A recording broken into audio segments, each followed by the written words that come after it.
The Mazda CX-50's infotainment system, powered by Mazda Connect, is essential for navigation, audio, and vehicle controls. Like any complex system, it can encounter glitches such as unresponsive screens or connectivity issues.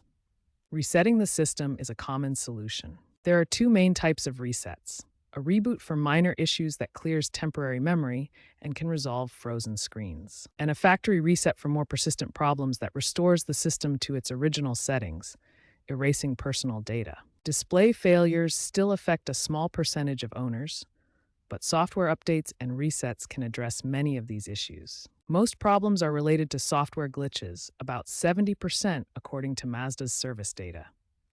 For a reboot, which is a soft reset, first turn off the ignition. Then press and hold the power button for 10 to 15 seconds before restarting the vehicle. This is the first step for unresponsive screens. For a factory reset, only do this if the reboot doesn't fix the problem. Navigate to Settings, then System, then Factory Reset within the infotainment menu. Confirm with the default PIN, which is 0000. Be aware that this will erase all saved data, so back up important information first using the Mazda Connect app if possible.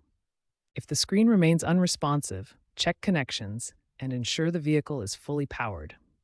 For hardware issues or persistent display problems, a dealership diagnostic scan is recommended, as replacing the display module can cost $500 to $1,000. Mazda encourages users to regularly check for over-the-air updates via the vehicle's menu or the My Mazda app to maintain optimal performance and address bugs.